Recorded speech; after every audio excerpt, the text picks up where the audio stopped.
story. I'm from Memphis, Tennessee, 5 brothers and 5 sisters. I'm a Vietnam vet. I come to California to make a better out of myself.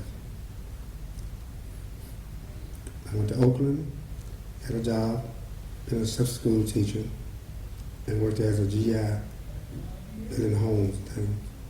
Then I left Oakland, I went to River City. Went to River City, got a job, working as an assistant deacon at my church, at a church. And then I moved to Menlo Park, where I met my wife. Was married 4 years. She died of bone cancer.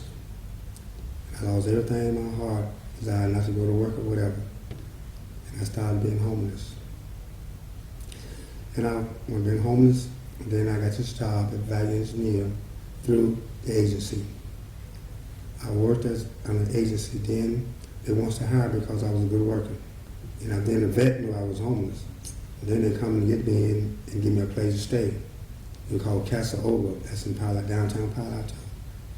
And then after they get me there, I had a year to be there. And I gave it up because I wanted to be homeless. And I went back out. And then they found me again. And when they found me again, I moved to East Palo Alto. And I went to East Palo Alto, and I got a job, working in different places, because I had to work. Then I just kept going and kept going. Then I moved to Sunnyvale. And at Sunnyvale, I got on housing. They got a 1-bedroom apartment down Sunnyvale, Saratoga. Then I got a job at a value engineer on landfill. I worked there for about 2 years, and then they were from Oceanside, California. They wanted me to go to Oceanside, California because I was a good worker, because I put all my heart in my job. I was married to Laney, and I said I couldn't go because I had a kid on the way. And then they said, what we'll do, I was go down there in Oceanside, they call it living out of a suitcase. Then I go down there and stay 2 weeks, then I come back home. I did that for about 8 months. And then she was finna have a baby, so I had to stay at home. And then I told me I went back home. My daughter was born November the 21st. She was just so tiny, how in the hand, and seeing all that blood on it. I think I did pass out. When I woke up, they told me you got a girl. I said, wow. And then after then, things started getting better, it was getting worse. And then, it got worse and my life went downhill. And so I just gave up. And then I got my daughter back. Then I knew I had to work. Because, I had to work and I had to find a place. And then I found my place and I couldn't afford to pay the bills. And I had a friend of mine, his name was Rodney, I can never forget him. He worked on DST, Downtown Street Team. And I talked to him and said, Bob, you can get on Downtown Street Team. And I'm like, how can I get on Downtown Street Team? I'm not homeless. He said, just try. And I had that pride in me. I don't want to even ask. And about a month passed, I was desperate to help me pay my bill. And so I thought about it, I said, Bob, get on Downtown Street Team. I went and on that waiting list they have. I think I went about, 3 months. I didn't give up because my mom said, always, when you're trying to do something, stay in there. I stayed there and stayed there to let them know I want to be a part of the street team. And so when I come part of the street team, I was on my friend Rodney's team. That made me feel much better. We was walking, and I was, he was showing me the road on DST. Then I got to liking it. And walking, I didn't like walking because I was a diabetic. And a diabetic can't do too much walking, so I told my doctor about it. He said, I told Downtown Street Team, and they liked it, they knew about it. And they said, that'll help you with your sport. He said, you gotta walk, walk and exercise. I said, well, that's what it is. And so we kept walking to DST, and I loved it, and we got along like a big family. And then about so many months later, and I come to be a team leader. Oh, then I really loved it then. Because I didn't want to be a team leader because I was kind of afraid because everybody with my memory is a homeless person and I never deal with home them straight out the bat, you know, how to be a leader, tell them how to do this and do that.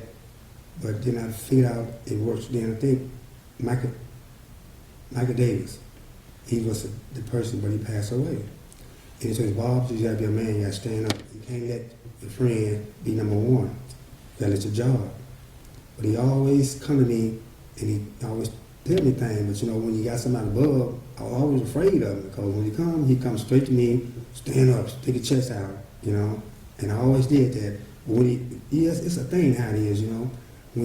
I had so much in me that on him, when I hear a voice, I think that's Michael Davis. I said, wow, I stayed up and the members started laughing at me. Bob, look at Michael Davis. I look around and I jump.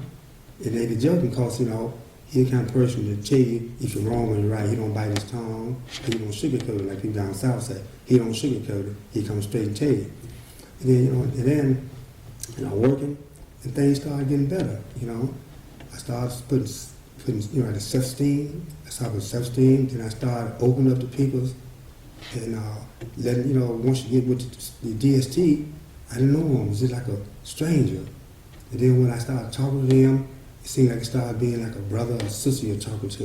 And that's why I love to come to DST, because when I meet him one time, I see him, speak to him like we had a job. Good morning. How you doing? How your day? That makes you feel proud, you know what I'm saying?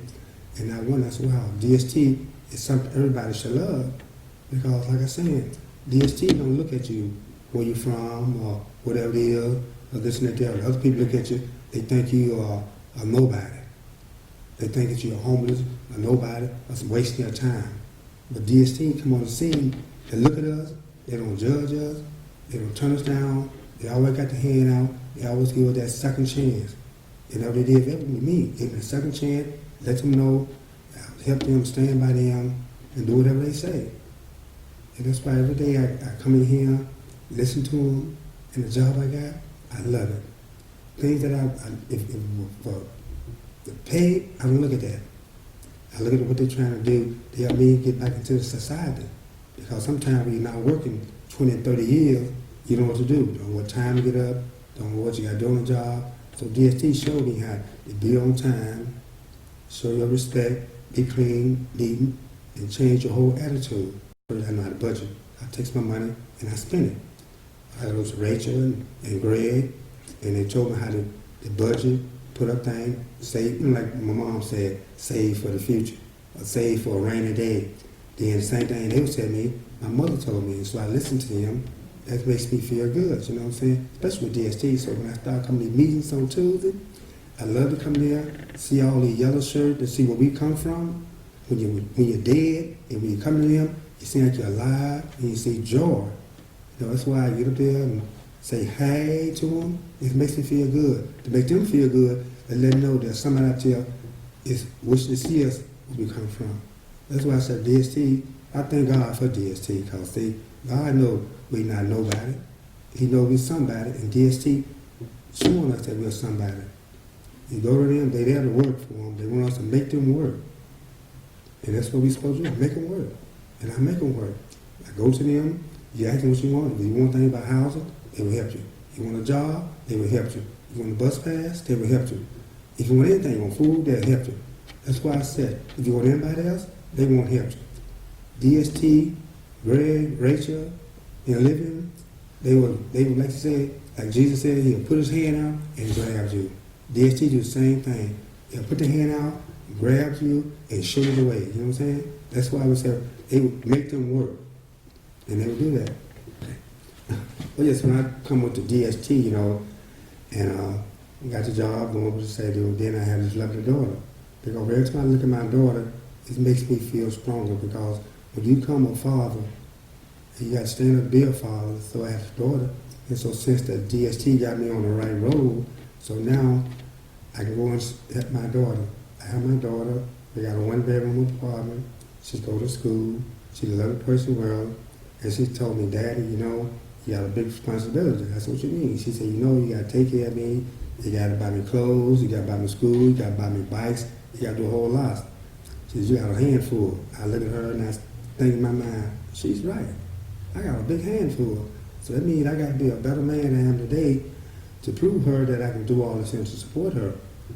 And that's why I say every morning I wake up, I look at her and I tell her I love you.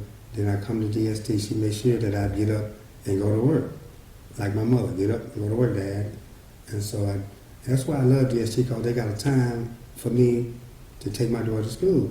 So since I got this at the working at Cold Shelter, then I can take my daughter to school, talk to the teacher, let her know I love her, daughter know I love her. Then I go to work. Then when I get off the time, I go and pick her up, and she just go there. She sit there. When you see it, that's something when you see your daughter growing, it makes you say, "Wow, what's she going?" You know, it makes you feel somebody that she's getting taller and older, and that means we getting older, old. And so I'm like, look at that, and I see her go off, and I don't know what to say. You know, she's just a wonderful person in the world. You know, like I said, when she was born, she was a little smaller little thing. I had in my hand like a little cup, and sit there, and it's a dream. It seemed like it's a dream come true, you know. And it's just lovely to be here.